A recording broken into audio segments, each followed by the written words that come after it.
Je suis le général Claude E. Hawkins, commandant du commandement d'assistance militaire américain au Vietnam. Ici aujourd'hui, l'armée de terre, la marine, l'armée de l'air et les marines des États-Unis unissent leurs efforts pour aider ce pays. Nulle part ailleurs dans le monde aujourd'hui, nous ne sommes plus conscients de l'inséparabilité des problèmes d'un peuple engagé à la fois dans une guerre et dans la construction d'une nation qu'au Vietnam. Car ici se trouve le rendez-vous de toutes les forces historiques de ce siècle. Les communistes cherchent depuis longtemps à contrôler le Vietnam, et la première phase de la lutte après la Seconde Guerre mondiale a abouti à la partition Nord-Sud, reflétant directement notre monde divisé. Aujourd'hui, cette jeune nation, qui reste du côté de la liberté, est engagée dans une guerre aussi cachée et furtive qu'implacable et épuisante. En réponse à la demande de la République du Vietnam, les États-Unis sont venus aider, comme nous avons aidé et aidons tous les peuples libres qui cherchent à se défendre contre le fléau communiste. L'effort des États-Unis envers nos alliés vietnamiens est vaste et global. Il implique des mesures politiques, économiques, psychologiques et militaires. Toutes les forces armées des États-Unis jouent un rôle. Parce que nos efforts ici sont si complets, toute l'histoire ne peut pas être racontée en 30 minutes. Aujourd'hui, nous nous concentrons sur les forces spéciales de l'armée américaine, une partie importante de notre effort global.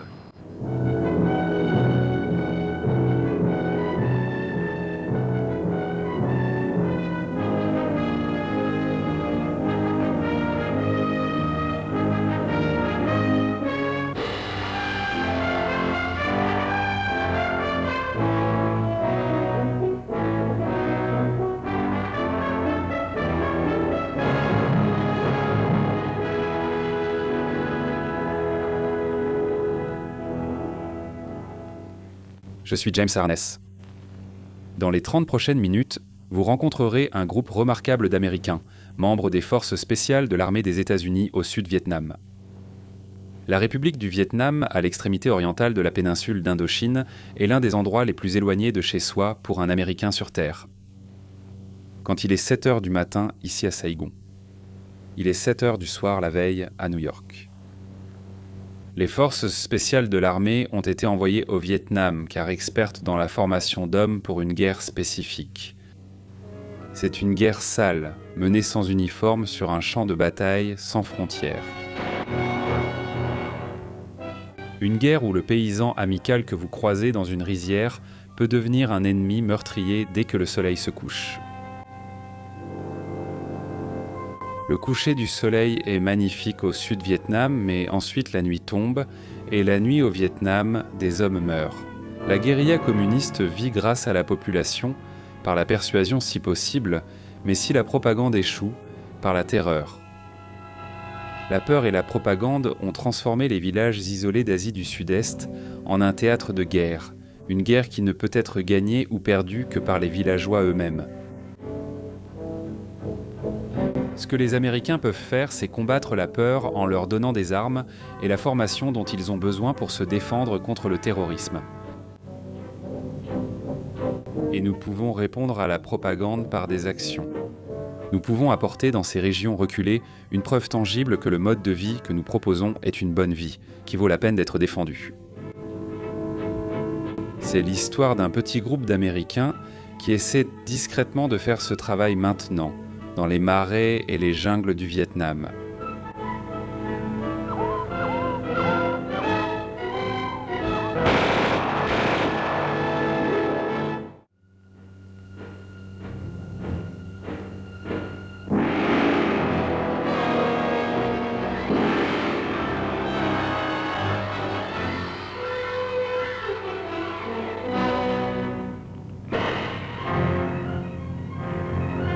La guerre s'est présentée sous différentes formes, portant divers noms. Mais une chose qu'elles ont toutes en commun, c'est que les innocents souffrent. La guerre de guérilla menée contre la République du Vietnam par les communistes vietnamiens, les Viet Cong, n'est pas nouvelle. Nous l'avons vu, avec quelques variantes, en Chine, en Malaisie, en Grèce, aux Philippines, à Cuba, au Laos. C'est un type de guerre qui ne reconnaît aucun non-combattant.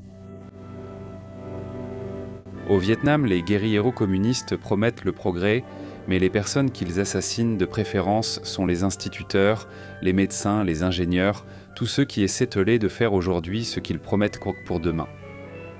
On vivra selon leurs règles ou pas du tout.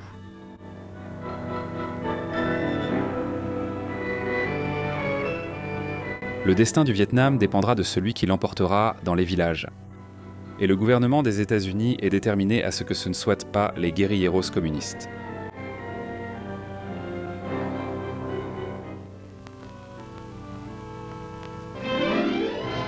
Voici le général de division William B. Rawson, alors général de brigade lors d'une visite récente dans un village stratégique en haute montagne au centre du Vietnam. En tant qu'assistant spécial du chef d'état-major pour la guerre spéciale, il est venu inspecter le système de défense du village, mis en place ici par une équipe de 12 hommes des forces spéciales. Une poignée d'Américains qui, en quelques mois à peine, ont transformé un plateau isolé des hautes terres, infesté de guérilleros, en un important centre d'entraînement pour les tribus anticommunistes.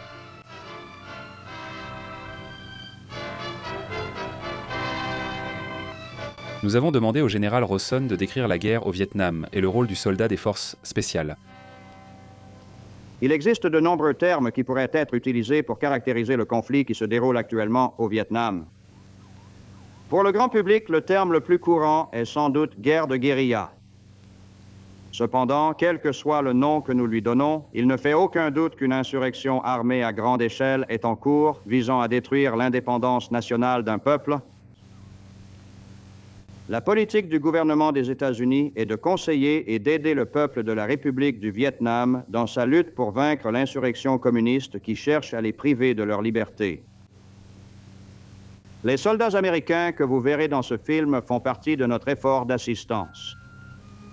Membres des forces spéciales de l'armée américaine, ils figurent parmi les militaires les mieux entraînés au monde. Chacun d'eux a été formé à une variété de compétences qui, dans des organisations plus conventionnelles, seraient répartis entre 2 personnes ou plus. Ces soldats possèdent la capacité de se rendre dans des régions reculées et primitives du monde. Vivre avec les habitants, manger leur nourriture ou partager leurs disettes, apprendre leur langue, leurs coutumes et leurs tabous, et gagner leur confiance et leur respect.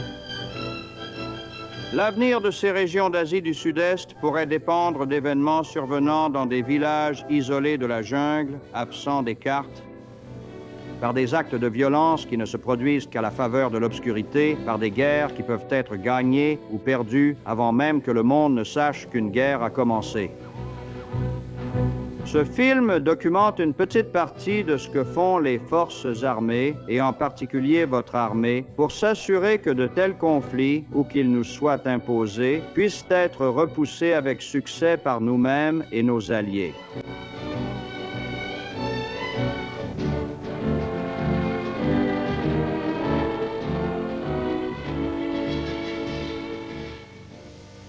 Je suis le capitaine Ron Shackleton, commandant du détachement des forces spéciales dans cette région. Les conseillers américains ont commencé à poser les bases de la défense des villages dans cette région en septembre 1961. À cette époque, les villageois de cette région étaient presque totalement sans défense face aux tactiques prédatrices du Viet Cong, les communistes vietnamiens.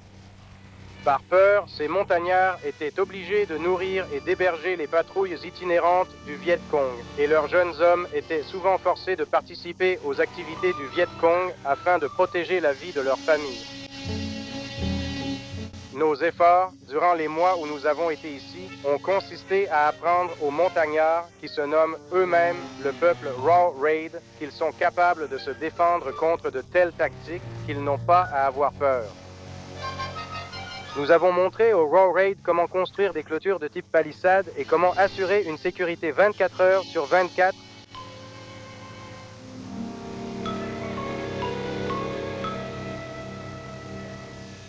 Voici le sergent-chef John Slover qui vient de revenir après avoir observé une patrouille. Il commentera ses observations via un interprète. Féliciter la patrouille pour leur excellent travail aujourd'hui. Je voudrais juste souligner un point. Certains portent leur arme vers le bas, comme ça. Certains portent leurs armes comme ça. Porter l'arme levée et prête en permanence. Leurs armes vers le bas comme ça.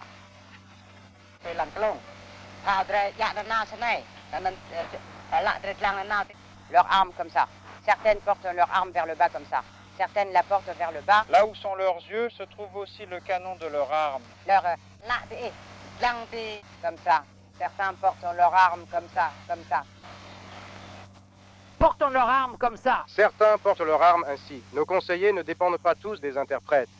Ici, nous voyons le sergent Bill Belch enseigner l'utilisation de la carabine en vietnamien courant. Lap va chao kao sung nai. Toik sahon noi kwa ben hung tin kai kwa kau sung nai. Mua mot bon chat mot teng kwan jish kai kat gai koi chung bao tron tuok ti juok voi kau sung nai. Mais à une plus grande distance, cela semble impossible. Merci de nous avoir suivis et à bientôt.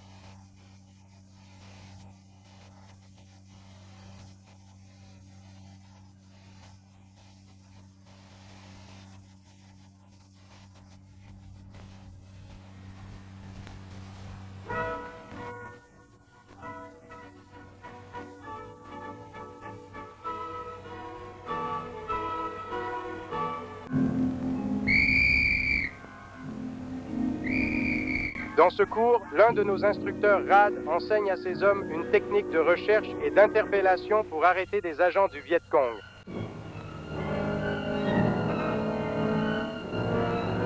Beaucoup de ces agents se cachent dans des villages amis déguisés en simples ouvriers.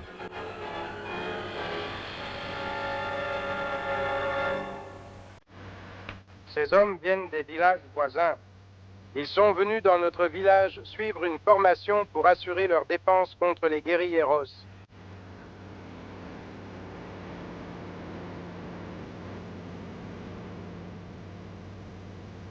Il n'est pas rare de voir 200 personnes ou plus chaque semaine.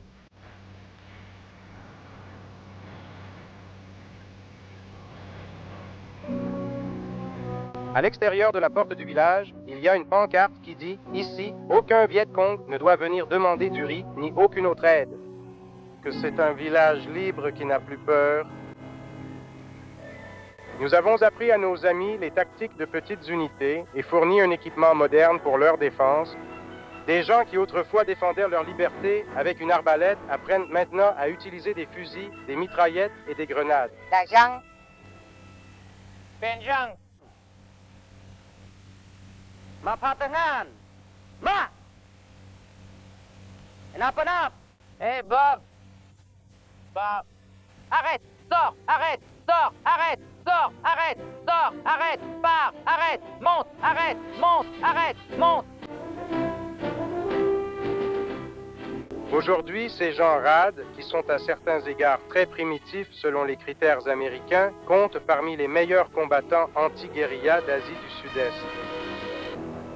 À mesure que notre programme s'étend, de nouvelles équipes des forces spéciales s'installent dans d'autres villages, toujours avec le même objectif, apprendre aux gens qui tiennent à leur indépendance comment la préserver. Audi, tes gars ont tout ton équipement. Vous êtes prêts à partir, n'est-ce pas? Presque prêt maintenant? D'accord, très bien. Eh bien, tu sais, on allait avoir des ennuis au sud quand on a mis en place le dispositif ici. Les WC ne savaient pas ce qu'on faisait. Et il leur a fallu environ 1 mois pour vraiment comprendre ce qu'on allait faire là-bas. Donc quand on se déplace vers le sud, ils savent déjà à peu près ce qu'on va faire. Et une fois qu'on commencera à installer les mêmes systèmes défensifs qu'on avait ici, ils vont essayer de nous attaquer dès qu'on commencera. Donc il va falloir qu'on fasse attention à ça. Eh bien, Audi, depuis quelques semaines, toi et ton équipe observez mon équipe collaborer avec les Raw Raid pour la défense du village. Tu as été exposé à certains de nos problèmes d'entraînement, à nos problèmes logistiques et à certains problèmes qui surviennent lorsqu'on travaille avec des interprètes. Si toi ou ton équipe avez des questions en ce moment, ou s'il y a une autre façon dont nous pouvons vous aider, n'hésitez pas à demander. Merci Ron. Les 2 dernières semaines ont été très bénéfiques pour notre équipe. Nous avons beaucoup appris, comme vous l'avez dit, sur l'interrogatoire et l'entraînement avec Raw Raid, notamment avec des interprètes. Vous ne pouvez cependant pas nous aider concernant ce quartier général de campagne installé là-bas. Là où nous allons, nous travaillerons probablement avec une formation décentralisée plutôt que centralisée, et les résultats que vous avez obtenus pourraient nous aider là-bas. Mais quand nous irons dans l'autre région, j'ai bien peur que nous ayons là-bas quelques problèmes supplémentaires que nous n'avons pas ici. Par exemple, une tribu différente, et en plus nous travaillons avec 2 types de groupes différents, des personnes différentes de la tribu male. Nous pouvons utiliser ce que vous nous avez donné ici et l'adapter là-bas. Pour l'équipement, nous avons presque tout ce que vous aviez. Qu'en est-il des plans de cours et des plannings de formation? Nous sommes bons de ce côté-là, mais nous devrons probablement apporter quelques modifications au fur et à mesure que notre situation évolue. D'accord, Van, qu'en est-il de la situation des communications? C'est plutôt bien géré? Eh bien, nous allons essayer le même système qu'ils utilisent ici. Si ça ne marche pas, on le changera. Les villages d'Asie du Sud-Est existaient déjà à l'époque de Jules César. Au fil de leur histoire, ils ont souvent été conquis, opprimés, libérés puis envahis. Même dans les meilleurs moments, la vie ici n'est ni longue ni facile. Il n'est sans doute pas surprenant que les villageois du Vietnam aient une vision simple de l'amitié. Les amis sont des gens qui aident. Des infirmiers sans militaires d'un genre particulier font partie d'une équipe des forces spéciales pour soigner leurs hommes. Mais dans des hameaux isolés, souvent ravagés par la maladie, où aucun médecin n'est jamais allé, un infirmier des forces spéciales, grâce à sa formation spécialisée approfondie, peut être le seul contact que ces gens auront jamais avec la médecine moderne. D'accord. Je lui donne ce papier, notez le médicament et elle le prendra. Qui est-ce? C'est ma piqûre d'insecte. L'utilisation du personnel militaire pour se faire des amis autant que pour combattre gagne du terrain au Vietnam. Un villageois sera probablement plus intéressé par un nouveau toit pour sa maison que par l'issue de la guerre froide ou la menace du communisme. La formation et le conseil des équipes d'action civique vietnamiennes pour travailler dans les villages du Vietnam pourraient en être l'une de nos principales contributions à la défaite du communisme en Asie du Sud-Est.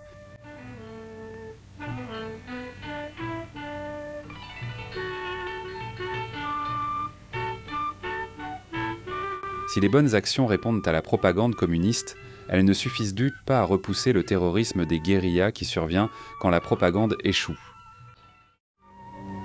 Voici le village de Huc Phien, près de la côte de la mer de Chine méridionale. En refusant de donner de la nourriture et des volontaires aux guérillas Viet Minh, ces villageois se sont exposés à 250 attaques de guérillas en 5 ans. En moyenne, une attaque survient chaque semaine. Ils vont montrer à un visiteur américain comment ils ont survécu.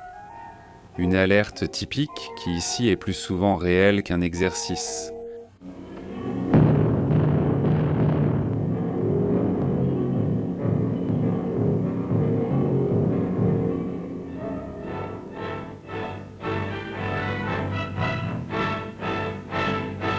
Le village a été organisé en un petit fort. Quand l'alerte retentit, chaque homme, femme et enfant a soit un endroit où se cacher, soit un poste à défendre. Ils l'ont si bien défendu que les attaques de guérilla ont pratiquement cessé. Le prix à payer pour extorquer de la nourriture et des provisions est devenu trop élevé pour les guérilleros. Et il faut se rappeler qu'ils ont fait tout cela par eux-mêmes. Les Américains leur donnent désormais armes et conseils techniques. Dans ce cas, nous améliorons simplement quelque chose de bien et facilitons peut-être la vie d'une ville de gens courageux.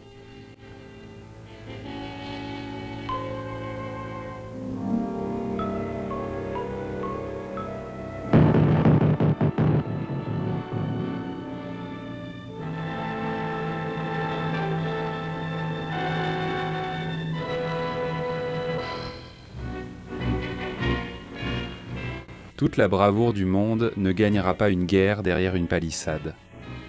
Tôt ou tard, il faut porter le combat à l'ennemi, qu'il s'agisse d'une armée ou d'un groupe de guérilleros rôdant dans la jungle. Dans un camp d'entraînement des forces spéciales à l'extérieur de Saigon, des volontaires du village de Huc Phien s'entraînent à porter leur guerre au-delà des portes.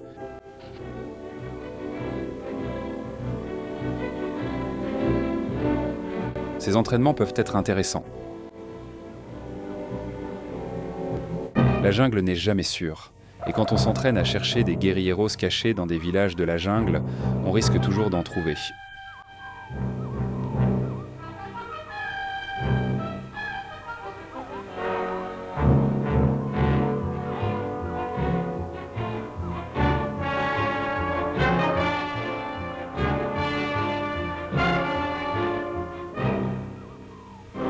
Dans cette école, personne n'a de mal à garder les élèves éveillés. Un moment d'inattention peut mener au désastre.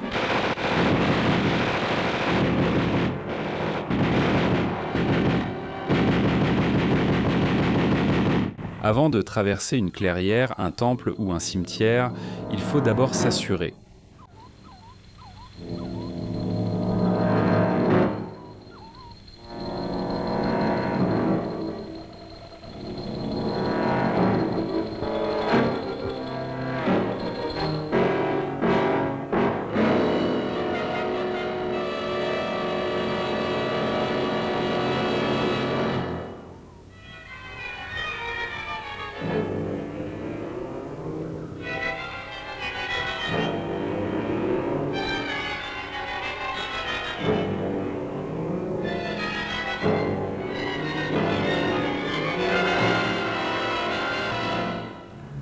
Les autochtones des hauts plateaux vietnamiens n'ont rien à apprendre des Américains sur la vie dans la jungle.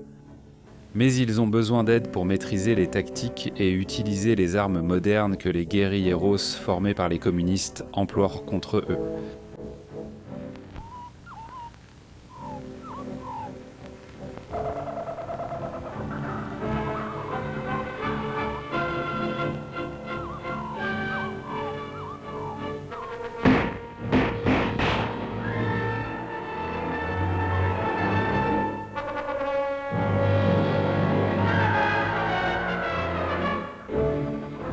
Comme les montagnards partout dans le monde, ce sont des soldats nés qui apprennent vite.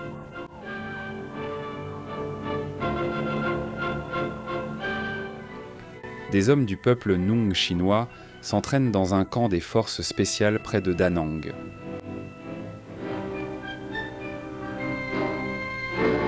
Ils sont déjà parmi les combattants anti-guérilla les plus expérimentés d'Asie du Sud-Est.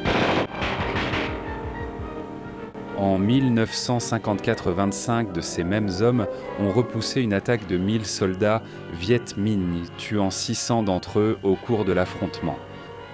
Ce sont des montagnards de la tribu Katang. Eux et leurs instructeurs américains reçoivent des rations de crevettes séchées et de riz pour une patrouille d'1 semaine dans la jungle. Un exercice d'entraînement conjoint avec des soldats de l'armée régulière vietnamienne, qui aura l'avantage pratique supplémentaire de compliquer la vie à un bataillon de guérilleros Viet Cong, qui utilise justement la même jungle. Le principal problème pour aller combattre les guérilleros au Vietnam ou ailleurs en Asie du Sud-Est, c'est le terrain. Les moyens de déplacement ordinaires sont trop lents face aux tactiques de guérilla communistes axées sur le harcèlement et la fuite. L'hélicoptère est une solution à ce problème.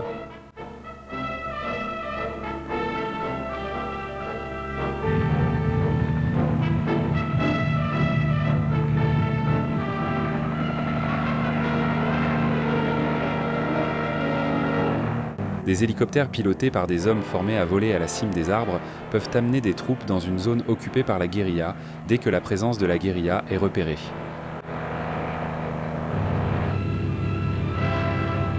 L'hélicoptère augmente également l'endurance des patrouilles anti-guérilla.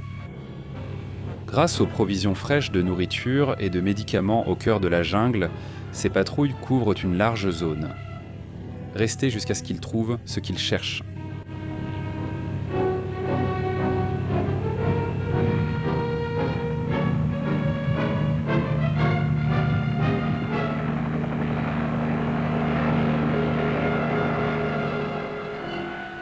La guérilla communiste réalise qu'il reste peu de refuges dans les jungles du Vietnam.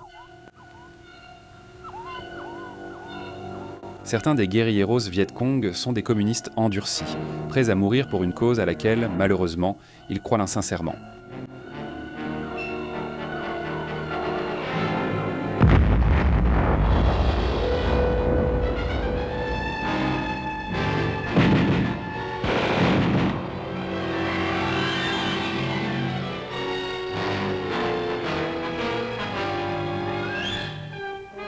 Mais le Viet Cong comprend aussi des hommes, nombreux, qui ne cherchent qu'une alternative.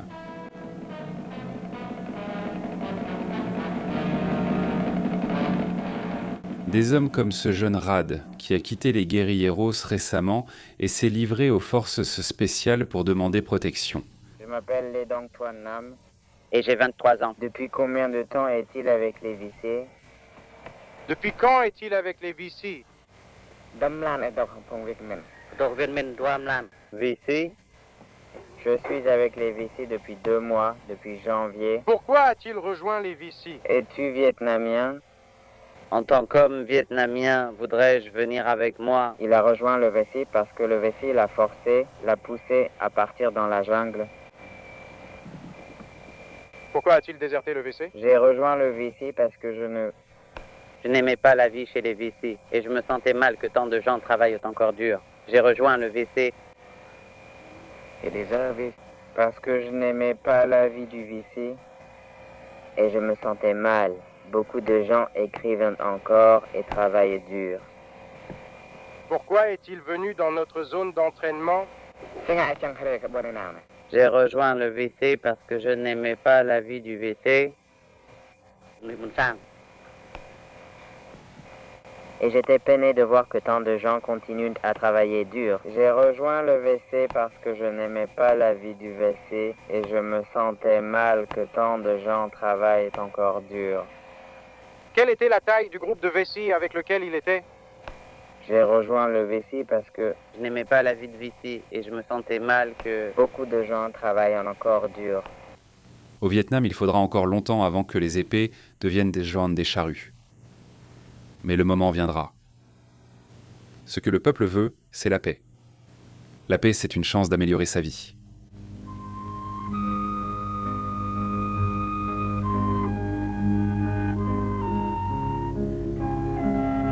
Les Vietcong communistes leur promettent le progrès, mais en attendant, ils craignent un monde où les citoyens pacifiques doivent être armés, craignant pour leur vie.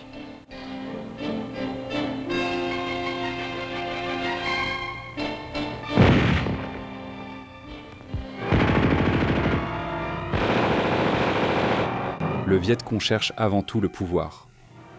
Ce qu'il ne contrôle pas, il tente de détruire. Au Sud-Vietnam, les anciennes promesses ne fonctionnent plus aussi bien qu'avant. Et donc le guérillero a de plus en plus recours au terrorisme. Il est en guerre contre son propre peuple. Les Vietnamiens sont un peuple ancien et indépendant. Ce n'est pas la première fois qu'ils se battent pour le droit de décider de leur propre destin.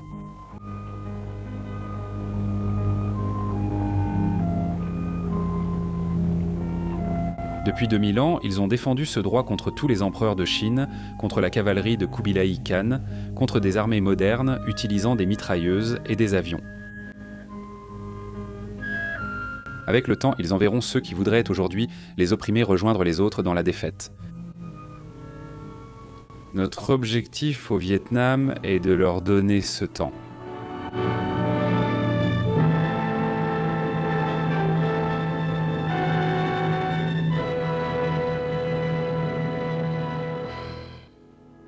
Merci de nous avoir regardés. Si vous souhaitez nous aider à produire plus de contenu historique captivant comme celui-ci, veuillez laisser un j'aime, commenter ci-dessous et partager cette vidéo avec d'autres passionnés d'histoire. Et bien sûr, n'oubliez pas de vous abonner pour continuer à faire vivre l'histoire.